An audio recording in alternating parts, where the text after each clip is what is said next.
If you find yourself frantically switching scales or chasing new arpeggio shapes every time a chord changes when you solo, you're probably doing way too much work.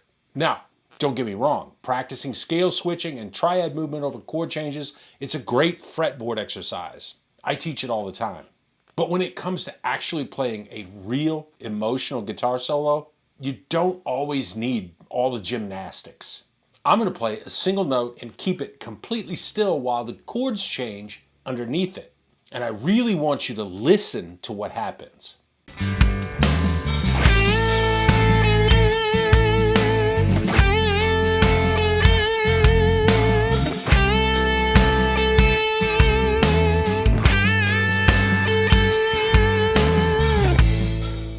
It's the same exact note, but did you hear how the feeling shifts each time the harmony changed? This is what I call the anchor note illusion, and it's a pro secret to sounding melodic. You don't always have to chase the chords. You can let the harmony of the changing chords chase you. Grab your guitar. Let's break down how this actually works. So the backing track I just played over, we've got the chords A minor, F, C, and G, so we're in the key of C major. But this works for any key because it's not the key that matters. It's how each interval from a key interacts with or functions with the different chords from a key. Note function is how a single note feels or behaves when the chords change underneath it. The pitch doesn't change, but its musical role does. The same note can sound stable, tense, happy, sad, resolved, or even outside. It all depends on the harmony it's sitting on top of. Let's take a look at some simple music theory. I think it'll be a real aha moment for you. And then we'll get into some playing. We said our backing track is in the key of C, and the C major scale has 7 notes. C, D, E, F, G, A, and B. And from those 7 notes, we can build 7 triads and 7 seventh chords. And simply stated, each note of the scale will sound or function differently in relation to each of those chords. Hey, let me take a couple of seconds to ask you a favor. If you're enjoying these videos and you find them helping you with your playing, please like the videos, subscribe to the channel, turn on your notifications. Let's keep the channel growing so I can continue to put out these videos. Really appreciate it. For instance, let's take the C note, which is the root note of the scale and the root note of the C major chord. Root notes, they sound solid, safe, and stable. But over an A minor triad with the notes A, C, and E, that C note becomes the minor third. Most people think the third interval is the most expressive interval. And a minor third is the saddest sounding interval you can play over a minor chord. How about that C note over the other chords in the track? When the progression moves to F major, which has the notes F, A, and C, that C note, it's now functioning as the 5th. And just like the root, the 5th is pure stability. But something really different happens over the G major triad, which is made of the notes G, B, and D. There's no C note in a G triad. So when you play that C note over the G major chord, it functions as a perfect 4th. And this is a highly unstable, tense interval. It's what we call a suspension. It's literally suspended in midair, creating a powerful musical tug-of-war because the ear desperately wants that C note to resolve down to B, which is the 3rd of G. So think about what happened there. Without your fretting hand really moving at all, that one C note just transformed from a stable root to a sad minor 3rd to the solid 5th, and then finally into the suspended, unresolved 4th. That is the magic of note function. Now that you understand how a single note can change its emotional close based on background harmony, let's do some playing and look at more examples. Now, the goal here isn't to sit on one note for an entire 60-second guitar solo. That would get old fast. The real secret here is using these anchor notes as a home base. Nearly every great soloist mentions the use of repetitions as one of their major tools. What it means is instead of frantically searching the neck for a new scale shape every time a chord changes, you can play your usual licks, lines, pentatonic phrases, but you can intentionally build those licks and lines so that when the chords do change, you come back to that anchor note.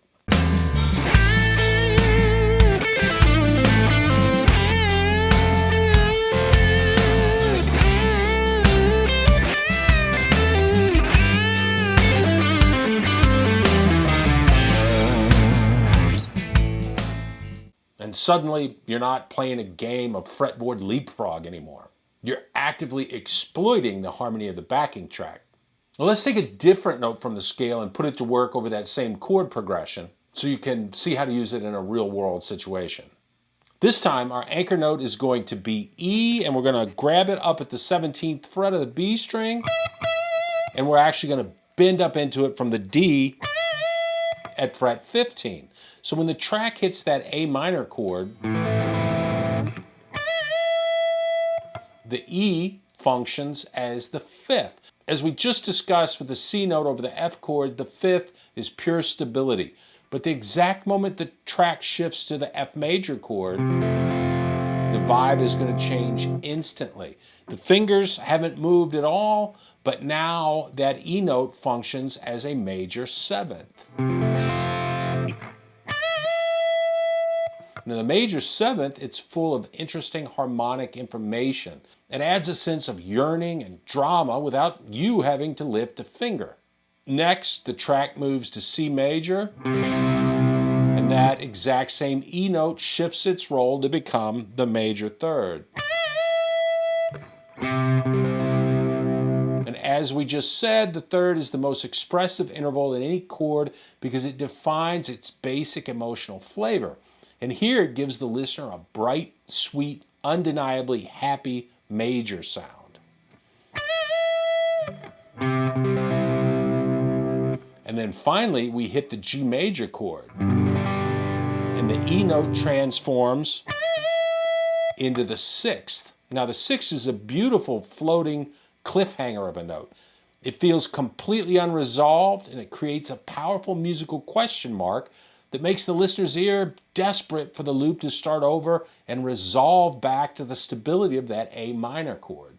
That unresolved feeling, it's pulling so hard to the D or the fifth of G that we can go ahead and end the cycle by releasing the bend and going to D.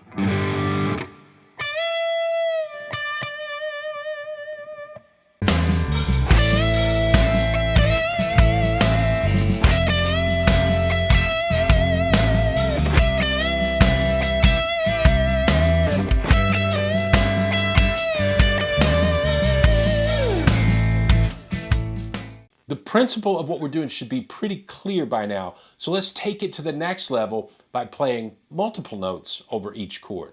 What happens if we play two notes over each chord? The first time I remember hearing this idea was in the intro of 'Cause We've Ended as Lovers by Jeff Beck. He played the same two notes, D and C, over the chords C minor, A flat, F minor, and G augmented.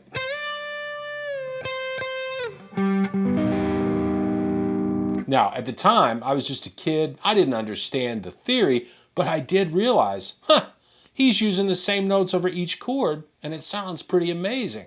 So let's try these two notes, F and the E we just used. And we're also going to add some basic phrasing elements to amp up the emotion here. We're going to bend E up into F, release the bend, and then bend D up into E over each chord. It sounds like this.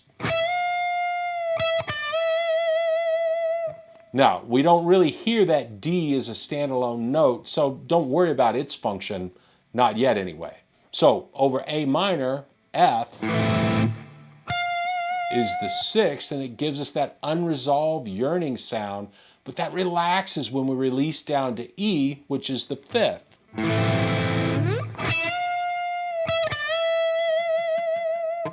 Over the F chord, we're going to have the rock solid stability of the root note F, but that fades into E, which is the major 7th. Again, it's full of yearning and wistfulness.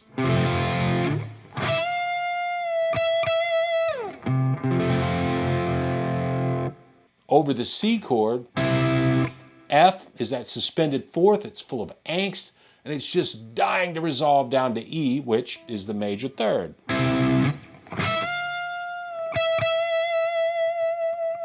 Lastly, over the G chord, F is the flat 7, which is full of bluesy tension, while the E note still feels almost painfully unresolved as the 6th. And again, I'd finish this cycle by dropping down to D, which is the 5th of G.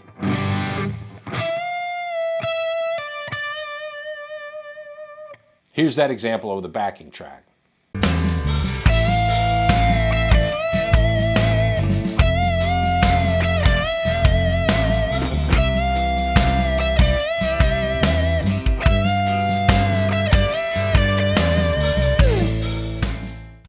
All right, let's try two different notes. How about B and C?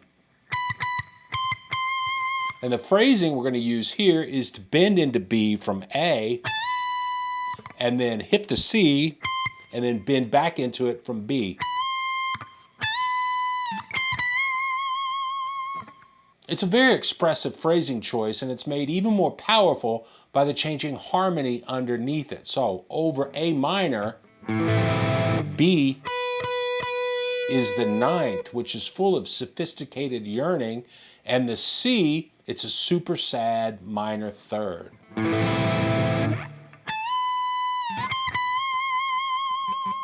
Over the F chord, B is the sharp 4,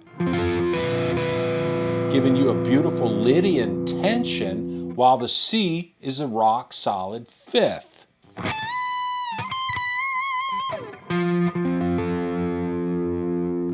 Over the C chord, B is the wistful major 7th, and C, of course, is our root, our home bass. And then lastly, over a G chord, B is the sweet major 3rd, C is that tense suspended 4th, and once again, I can't take the tension, so I've got to resolve it up to D, which is the 5th. Now let's hear that one over the backing track.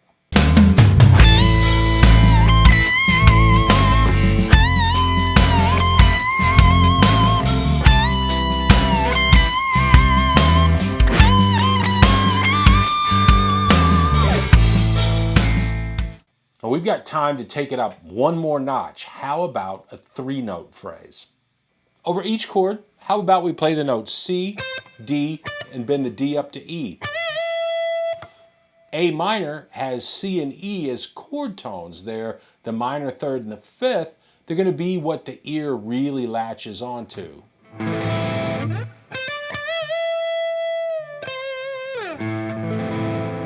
Over F, that E is the tense major 7, so I think I'd even bend it up to F momentarily to resolve the tension, and then release the bend to establish again.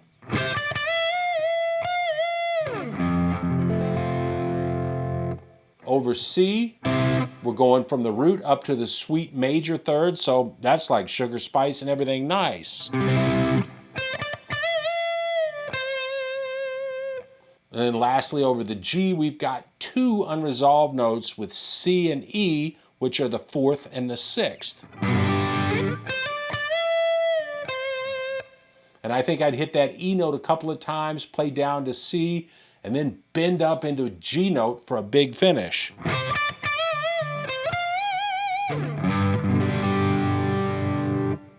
Let's give this a try over our track.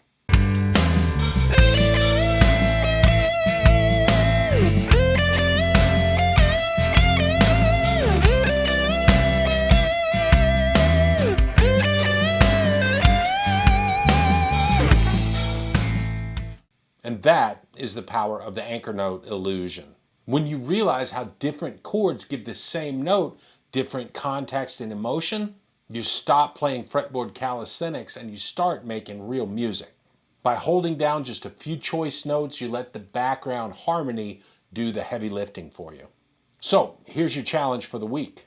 Fire up some backing tracks, find these anchor notes, and really start listening to how their emotional colors change with every passing chord. Start with one note, move on to two, and then work up to three notes with that expressive phrasing that we just used. Once your ear really locks into these different interval functions, you're never going to look at the fretboard the same way again. Grab that guitar, go give this a shot. I'll see you next week.